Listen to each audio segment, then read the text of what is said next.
हमारी आज की video book rich dad poor dad पर है, जिसको रॉबर्ट कियोसाकी ने लिखा है, जो एक American multi millionaire investor, business owner, educator और स्पीकर हैं। Robert Kiyosaki rich dad company के फाउंडर हैं। ये एक प्राइवेट एजुकेशन कंपनी है जो लोगों को बुक्स और वीडियोस के थ्रू खुद के फाइनेंस और बिजनेस की नॉलेज प्रोवाइड कराती है। रॉबर्ट कियोसाकी का कहना है कि लोग अपने बच्चों को जो मनी के बारे में सिखाते हैं वो पुअर और मिडिल क्लास वाले लोग अपने बच्चों को नहीं सिखाते। Rich dad poor dad author की खुद की स्टोरी है। उनके दो फादर्स थे, पहले बायोलॉजिकल जिन्होंने उनको जन्म दिया जो गरीब थे, और दूसरे उनके चाइल्डहुड के बेस्ट फ्रेंड के फादर वो अमीर थे। दोनों ही फादर ने डिफरेंट अप्रोच के साथ ये बताया कि सक्सेस को कैसे अचीव करना है। एक अपनी फैमिली के लिए $10 मिलियन और चर्च के लिए चैरिटी छोड़कर गए थे, और दूसरे अनपेड बिल्स छोड़कर गए थे। दोस्तों, इस बुक की पूरी अंडरस्टैंडिंग के लिए ये वीडियो एंड तक देखना बहुत जरूरी है। आपने अगर इस चैनल को सब्सक्राइब नहीं किया तो प्लीज इस चैनल को सब्सक्राइब करें और हमारी इस वीडियो को लाइक और कमेंट करना ना भूलें। Let's begin.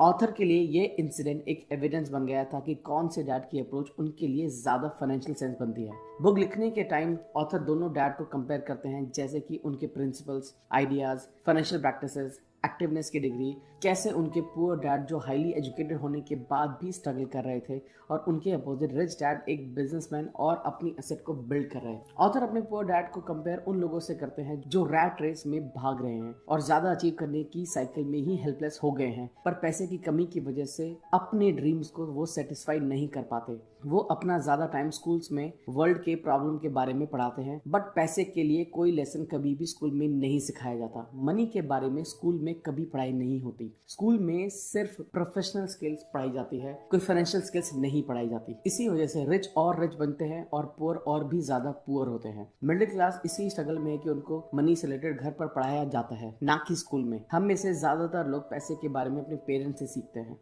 तो आइए पुअर डैड के बारे में कुछ और जानते हैं। ऑथर अपने पुअर डैड को ऐसे हजारों लाखों फादर से कंपेयर करते हैं जो अपने बच्चों को इस बात के लिए एनकरेज करते हैं कि वो स्कूल में अच्छे से पढ़े ताकि उनको अच्छी कंपनी में एक अच्छी सी नौकरी मिल सके। पुअर डैड ट्रेडिशनल प्रिंसिपल में बिलीव करते थे, जैसा मेहनत करना, पैसे सेव करना, मटेरियल चीजें ना खरीदना। उनका ये मानना था कि एक सॉलिड कंपनी के साथ जॉब करना एक अच्छा काम है, इसलिए वो डिसअपॉइंट भी हुए जब उनके बेटे ने बड़ी रेप्यूटेड कंपनी में नौकरी छोड़ दी। पुअर डैड एजुकेशन को सक्सेस के पासपोर्ट की तरह देखते हैं। उनके पास डॉक्टरेट डिग्री थी और वो बड़ी यूनिवर्सिटी भी गए, बट वो फाइनेंशियल स्ट्रगल ही कर रहे थे। वो ये बिलीव करते थे कि वो कभी भी रिच नहीं बन पाएंगे, और यही उनकी खुद की करी गई भविष्यवाणी बन गई। पुअर डैड हमेशा अच्छी एजुकेशन में इंटरेस्टेड थे और मनी से रिलेटेड सब्जेक्ट में इंटरेस्टेड नहीं थे। ऑथर ने अपने पुअर डैड के बारे में ये भी लिखा है कि वो हमेशा ऐसे बात करते थे, मैं पैसे में इंटरेस्टेड नहीं हूँ और मेरे लिए पैसा मैटर नहीं करता। ऑथर ने अपने पुअर डैड को कुछ पॉइंट्स में डिस्क्राइब किया है, जैसे वो एक लंबे टाइम तक job security, vacation, sick leaves, company insurance, salary increment, promotion जैसी चीज पर ध्यान देते थे। ऑथर का मानना था कि उनके पुअर डैड का ध्यान सिर्फ इन्हीं सब चीजों में रहता था और खुद के काम पर कभी भी नहीं होता था। इसी वजह से ऑथर को लगता था कि वो रैट रेस में भाग रहे थे। उनके पुअर डैड बहुत ज्यादा हार्ड वर्क करते थे, बट फिर भी फाइनेंशियली आगे नहीं बढ़ पाए। मनी मैटर में पुअर डैड का ये सोचना था कि बिल्स को पे करने के लिए बहुत ज्यादा मेहनत करनी पड़ती है, और दूसरी तरफ रिच डैड खुद के लिए पैसा बनाने में बिलीव करते थे। चलिए अब रिच डैड के बारे में बात करते हैं। ऑथर ने ये सब 9 साल की एज में लिखा था, जब उनको ये रियलाइज हुआ कि उनके रिच डैड की फाइनेंशियल सेंस उनके पुअर डैड से ज्यादा है। ऑथर ने अपने रिच डैड से ये चीज सीखी थी कि कुछ चीजों में कभी ना नहीं कहना चाहिए, जैसे मैं ये चीज अफोर्ड नहीं कर सकता, इसके बजाय ये बोलना चाहिए कैसे मैं इसको अफोर्ड कर सकता हूँ। उनका मानना था कि मैं अफोर्ड नहीं कर सकता जैसे शब्द हमारे दिमाग को बंद कर देते हैं, मैं कैसे अफोर्ड कर सकता हूँ जैसे शब्द पॉसिबिलिटी, एक्साइटमेंट और ड्रीम्स को बढ़ावा देते हैं। उसको उन्होंने इस एग्जाम्पल से रिलेट करते हुए समझाया कि जब वो और उनके फ्रेंड माइक उनके फादर के पास काम के लिए गए थे, रिच डैड उनको बहुत कम वेजेस पे करते थे ताकि उनमें गुस्से वाली फीलिंग पैदा हो, जिससे उनको इनजस्टिस वाली फीलिंग आए और उनको एहसास हो कि खुद के लिए काम करना कितना इंपॉर्टेंट है, ना कि दूसरों के लिए काम करना। एग्जाम्पल के लिए बुक के उस पार्ट में जिसमें ऑथर रिच डैड से कंप्लेन करता है वो कम वेजेस में बहुत कम चीजें ले पाते हैं, तो रिच डैड ने कहा कि इस चीज पर ध्यान मत दो कि तुम्हें कितनी चीजें ले पाते हो, बल्कि इस चीज पर ध्यान दो कि उस पैसे का तुम क्या कर सकते हो और उस पैसे को और ज्यादा कैसे बना सकते हो, क्योंकि ये हमारे दिमाग को सोचने पर मजबूर कर देता है। उनके रिच डैड कहते हैं कि जब कोई ये कहता है कि मैं अफोर्ड नहीं कर सकता तो उसका दिमाग काम करना बंद कर देता है। इसी वजह से ये आपके इनिशिएटिव को मारता है और सहने की पावर को बढ़ाता है। ऑथर ऑथर एक चीज और ऐड करते हैं कि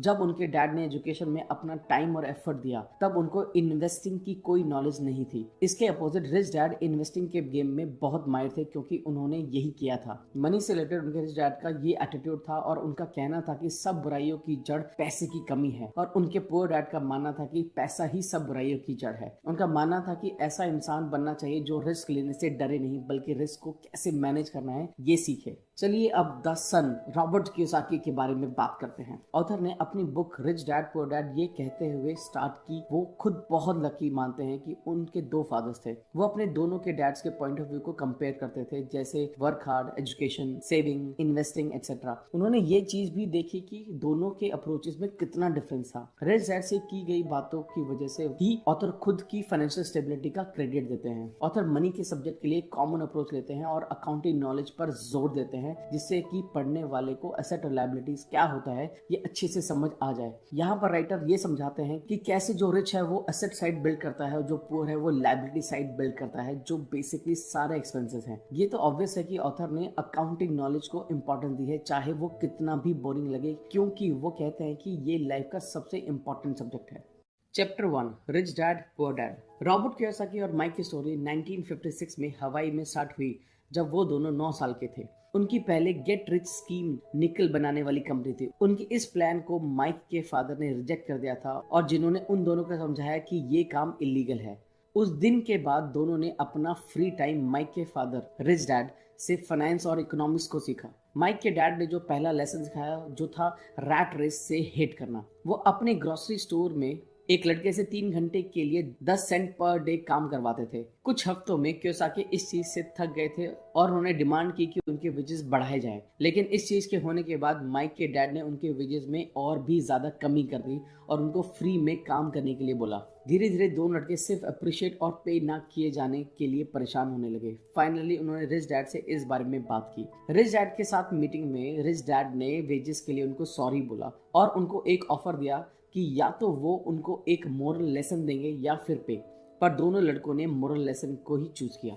ये लेसन रैट रेस से बाहर निकलने के लिए था।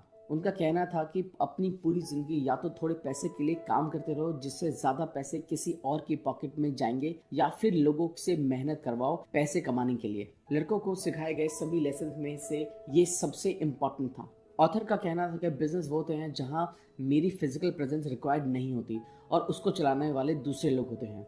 अगर मुझे वहां काम करना पड़े तो वो मेरे लिए बिजनेस नहीं बल्कि जॉब है। Chapter 2 the rich don't work for money. इस चैप्टर में उन लोगों की बात की गई है जो सेफ खेलना पसंद करते हैं क्योंकि उनको कभी रिस्क लेना सिखाया ही नहीं गया।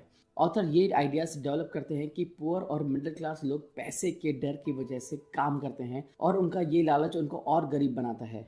ऑथर का मानना है कि लाइफ में अपॉर्चुनिटीज आती जाती रहती हैं, लेकिन सिर्फ रिच लोग उन अपॉर्चुनिटीज को इंस्टेंटली पहचान के गोल्ड में बदल लेते हैं, लेकिन बाकी लोग इन अपॉर्चुनिटी को देख ही नहीं पाते क्योंकि पैसा और सिक्योरिटी के पीछे भागने में बिजी हैं। मनी की सबसे खास बात यह है कि ये पूरे 24 घंटे काम करती है और ये जनरेशन तक काम करती है। अगर आप पैसे के लिए काम कर रहे हो तो आप पावर अपने एम्प्लॉयर के हाथ में दे रहे हो, लेकिन अगर मनी आपके लिए काम करती है तो पावर और कंट्रोल दोनों आपके हाथ में होता है। Chapter 3 why teach financial literacy. Kiyosaki और माइक की स्टोरी 1990 तक कंटिन्यू साथ चली। इस समय तक दोनों ने ही अपनी फाइनेंशियल और सोशल इकोनॉमिक लाइफ अच्छी कर ली है। माइक अपने डैड से लेसन सीखकर अपनी लाइफ में अप्लाई करने में सक्सेसफुल रहे।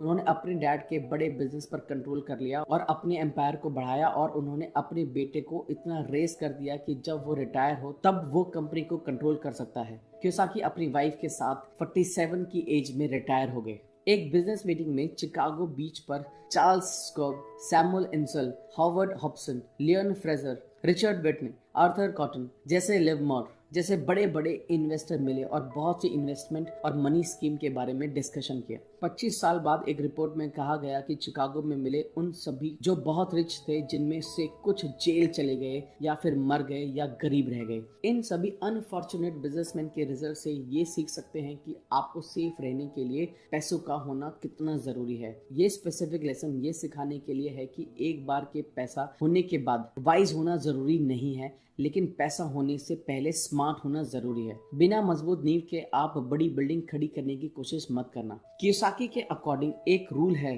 और वो सिंगल रूल है जो आपको हेल्प कर सकता है, जिससे आप एक बड़ी बिल्डिंग की नींव स्ट्रॉन्ग कर सकते हैं, और वो रूल है असेट और लायबिलिटी के बीच का फर्क समझना और ये समझना कि आप सिर्फ असेट को कंट्रोल कर सकते हैं। वो कहते हैं कि इंटेलिजेंस प्रॉब्लम सॉल्व करती है और मनी भी प्रोड्यूस करती है। फाइनेंशियल इंटेलिजेंस के बिना मनी बहुत जल्दी चली जाती है। ऑथर का ये मानना है कि फाइनेंशियल चीजों की नॉलेज आपको अकाउंटिंग नॉलेज से आती है। असेट और लायबिलिटी के बीच का डिफरेंस पता होना बहुत जरूरी है। ऑथर का कहना है कि गरीब लोग गरीब ही रहते हैं क्योंकि वो इसके अपोजिट करते हैं।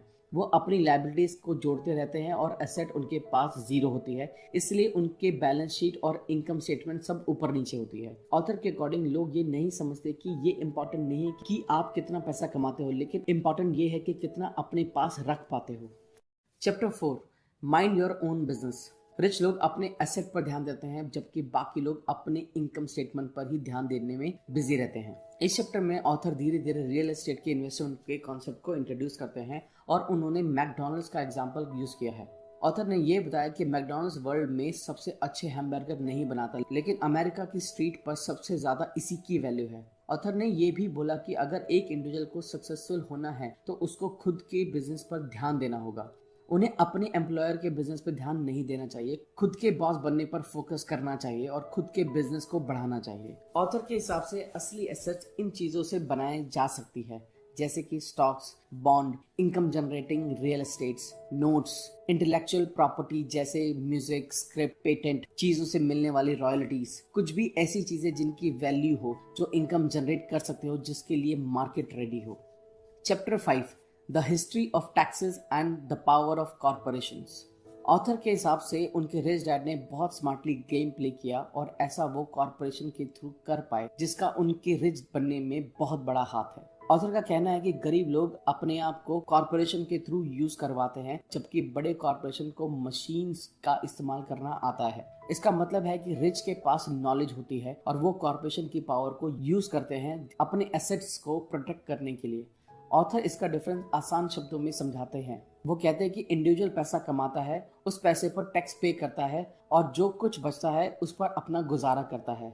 दूसरे हाथ पर कॉर्पोरेशन पैसा कमाता है, जितना चाहे उतना खर्चा करता है और जो बचता है उस पर टैक्स पे करता है। इंडिविजुअल बहुत मैनिपुलेट होता है। वो जनवरी से मिड में गवर्नमेंट को अमीर बनाता है और अपने इनकम पर टैक्स पे करके, और मीनवाइल रिच लोगों को हार्डली टैक्स पे करना पड़ता है। ऑथर एक इंसान के फाइनेंशियल आईक्यू को डेवलप करने पर भी जोर देते हैं। उनके हिसाब से ये बढ़ता है जब हम अपनी अकाउंटिंग, इन्वेस्टिंग, मार्केट्स और लॉ की नॉलेज को बढ़ाते हैं। वो कहते हैं कि नॉलेज ना होने से आपको परेशानी हो सकती है, लेकिन नॉलेज लेने से आपके जीतने के चांसेस रहते हैं। ऑथर एक चीज सब में कॉमन देखते हैं, यहाँ तक कि खुद के अंदर भी, और वो है हमारे अंदर की बहुत सारा पोटेंशियल। और एक चीज जो हम सबको पीछे रोक लेती है, आगे बढ़ने नहीं देती, वो है सेल्फ डाउट।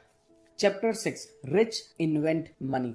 रियल वर्ल्ड में स्मार्ट इंसान आगे नहीं निकलता, बल्कि बोल्ड इंसान आगे बढ़ जाता है। उनका कहना है कि हर एक इंसान टैलेंट के साथ पैदा होता है, लेकिन सेल्फ डाउट और फियर भी होता है। उन्होंने ये बताया है कि जरूरी नहीं है कि एजुकेटेड स्मार्ट इंसान ही आगे बढ़ता है, बल्कि जो बोल्ड और एडवेंचरस है वो बढ़ता है। लोग कभी भी फाइनेंशियली आगे नहीं बढ़ते, भले ही उनके पास बहुत सारे पैसे क्यों ना हो, वो अपॉर्चुनिटी को पहचान ही नहीं पाते। उनमें से ज्यादा लोग कुछ होने का वेट करते रहते हैं। ऑथर का कहना है कि लोग अपने लक खुद क्रिएट करते हैं, उनको इसके लिए जिंदगी भर वेट करने की जरूरत नहीं है। उनका कहना है कि पैसे के साथ भी सेम केस है, उसका वेट नहीं करना चाहिए, बल्कि उसको क्रिएट किया जा सकता है।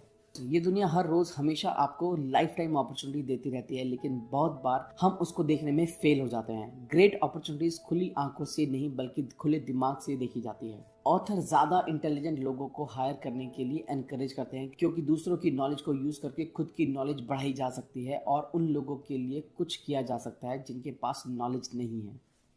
Chapter 7, work to learn, don't work for money.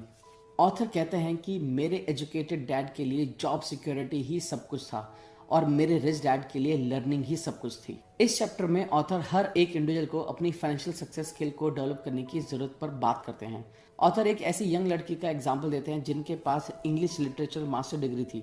वो इस बात से नाराज हुए जब उसको सेल्स सीखने और मार्केटिंग करने के लिए बोला गया। डिग्री पाने के लिए हार्डवर्क के बाद उसने कभी नहीं सोचा था कि उसको एक सेल्स पर्सन का काम सीखना होगा, एक ऐसा प्रोफेशन जिसके बारे में वो बहुत अच्छा नहीं सोचती थी। ऑथर इस एग्जाम्पल का इस्तेमाल इसी बात को समझाने के लिए यूज करते हैं कि लोगों को अपनी फील्ड से हटके स्किल भी सीखनी चाहिए जो आपको फाइनेंशियल फ्रीडम पाने में हेल्प कर सकती है। ऑथर ने सक्सेस पाने के लिए मैनेजमेंट स्किल्स को मेंशन किया है और वो है management of cash flow, management of system, management of people. ये सब skills selling and marketing skill में काम आता है। कम्युनिकेशन स्किल्स पर भी वो पूरा जोर देते हैं। वो कहते हैं कि ऐसे कई लोग हैं जिनके पास साइंटिफिक नॉलेज का पावर हाउस है पर वो कम्युनिकेशन में फेल हो जाते हैं। ये ऐसे लोग हैं जो वेल्थ से सिर्फ एक कदम दूर हैं। Chapter 8, overcoming obstacles. रिच और पुअर लोगों में बस ये डिफरेंस होता है कि जिस तरह वो अपने डर को मैनेज करते हैं। ऑथर का ओपिनियन है कि ऐसे 5 रीजन हैं जिनकी वजह से फाइनेंशियली अच्छी नॉलेज रखने वाले लोग भी अच्छे एसेट्स कॉलम बिल्ड नहीं कर पाते जो अच्छा कैश फ्लो प्रोड्यूस कर सकें। वो 5 रीजंस हैं: fear, cynicism, laziness, bad habits, arrogance. उनका कहना है कि डर लगना नॉर्मल है बट ये मैटर करता है कि वो उसको कैसे हैंडल करते हैं। ज्यादातर लोग इसलिए फाइनेंशियल जीत नहीं पाते क्योंकि उनका पैसा खोने का डर अमीर बनने से ज्यादा बड़ा है।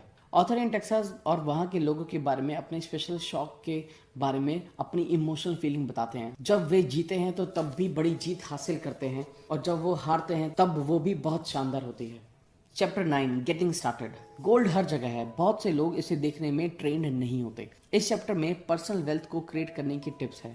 उनकी फर्स्ट टिप है रियलिटी से ज्यादा बड़ा रीजन फाइंड करें जो आपको मोटिवेट करता है। उनके कहने का मीनिंग ये है कि लोगों को एम्पावर करके खुद की फाइनेंशियल टैलेंट को जगाना होता है। वो कहते हैं कि लोगों के पास लाइफ जीने के लिए एक स्ट्रांग और क्लियर पर्पस होना चाहिए। और लोगों को केयरफुली फ्रेंड्स को चूज करने की एडवाइस देते हैं। वो उन लोगों के साथ टाइम स्पेंड करने की सलाह देते हैं जो मनी के बारे में बात करने के लिए एनकरेज करते हैं और जो बहुत ही वैल्यूएबल लेसन है। ऑथर का भी ये बिलीव है कि लोगों को किसी एक फील्ड में स्टडी करनी चाहिए और फिर बाहर निकलकर दूसरी चीजें भी सीखनी चाहिए। वैसे ये चूज करना इंपॉर्टेंट है कि कौन क्या स्टडी करता है। ऑथर का ये सजेशन है कि हमारी लाइफ में एक हीरो होना चाहिए। ऐसा होना लाइफ में बहुत जरूरी है क्योंकि ना केवल ये हमें इंस्पायर करता है बल्कि लाइफ को इजी भी बनाता है। वो ह्यूमन माइंड की सोच को एनकरेज करता है। अगर वो ऐसा कर सकता है तो मैं क्यों नहीं कर सकता। यहाँ एक और टिप है जो ऑथर ज्यादातर लोगों में ऑब्जर्व करते हैं कि वो खुद को पे नहीं करना चाहता। ऑथर कहते हैं कि हमें ज्यादातर खुद को पे करना चाहिए। उनके हिसाब से 3 चीजें बहुत अच्छे से हैंडल की जानी चाहिए। वो है कैश फ्लो, पीपल और पर्सनल टाइम। तुम सीखते हो तो तुम भी रिसीव करते हो। एक और टिप जो ऑथर देते हैं कि इस थॉट को बहुत क्लियर है कि दुनिया में ऐसी पावर है जो हमारे मुकाबले ज्यादा स्मार्ट है। आप अपने दम पर वहां पहुंच सकते हैं लेकिन कई बार दूसरे की पावर्स की हेल्प से ये करना आसान हो जाता है। जो आपके पास है उसके साथ जनरस रहो और दूसरी पावर्स आपके साथ जनरस रहेंगी। Chapter 10, still want more, here are some to dos. ये चैप्टर प्रीवियस चैप्टर का सप्लीमेंट है। ये रीडर्स को एडिशनल टिप है जो रिलेटेड फाइनेंशियल रिवार्ड से उन तक पहुंचने में हेल्प करता है। एक टिप ये है कि आप जो कर रहे हो उसको स्टॉप करना यदि वो काम नहीं कर रही। ऑथर रीडर्स को न्यू आइडियाज को देखने के लिए एनकरेज करते हैं और उन इंडिविजुअल का ब्रेन पिक करने के लिए बोलते हैं जिनके पास एक्सपीरियंस है या वो कर चुका है, जो करने के लिए एस्पायर करता है। वो सीखने की पावर को अलाइव रखने, कोर्सेज करने, टेप्स को खरीदने और सेमिनार्स में पार्टिसिपेट करने के लिए एडवाइस करता है। बहुत से लोग सिर्फ इन्वेस्टमेंट्स खरीद लेते हैं लेकिन लर्निंग में इन्वेस्ट नहीं करते। एक थीम जो बुक में बहुत ही क्लियर है वो ये है कि इंसान को अमीर बनने के लिए दूसरों के लिए काम करने की बजाय अपने खुद का सिस्टम बनाना चाहिए और प्रोडक्शन के लिए रिसोर्सेज का ऑब्जेक्टिव्स रखना चाहिए। ऑथर का मानना है कि एक एम्प्लॉय होना क्लियरली ही एक लिमिटेड सोच है। ये चीज अदर पॉसिबिलिटीज के लिए दिमाग बंद कर देती है। फाइनेंशियल इंटेलिजेंस एक बहुत पावरफुल एसेट है। इन्वेस्टिंग और अकाउंटिंग के कॉन्सेप्ट को स्टडी करके ऑथर ने ये माना है कि एक इंडिविजुअल एसेट और लायबिलिटी में डिफरेंस कर पाता है। रियल में ये एक मजबूत एप्लीकेशन है जो आपको सिखाती है कि क्या सही है और क्या गलत। एक्सपेंसेस की कड़ी को जनरेट करना गलत है, एसेट को बिल्ड करना सही है। रॉबर्ट कहते हैं कि आप सभी को बड़े गिफ्ट मिले हैं, आपका दिमाग और आपका टाइम। ये आपके ऊपर है कि आप दोनों के साथ क्या करते हैं। हर एक डॉलर जो आपके हाथ में आता है और सिर्फ आपको उसकी डेस्टिनी डिसाइड करने की पावर होती है। इसको फुलिश होकर खर्च करें या पुअर होना चूज करें। इसको लायबिलिटीज पर स्पेंड करें या आप मिडिल क्लास ज्वाइन करें। इसे अपने दिमाग से खर्च करें और एसेट को बिल्ड करना सीखें और अपनी मनी को अपने ऑब्जेक्टिव और फ्यूचर के लिए चूज करें। चॉइस आपकी है। हर डॉलर के साथ हर दिन आप अमीर, गरीब या मिडिल क्लास में होना डिसाइड करते हैं। आप और आपके बच्चों का फ्यूचर आपकी आज की चॉइस पर डिपेंड करता है, ना कि कल पर हुई चॉइस पर होगा। ऑथर विश करता है कि इस बुक की लर्निंग को फॉलो करके हम सब बहुत अमीर और हमारी लाइफ खुशी के साथ बहुत शानदार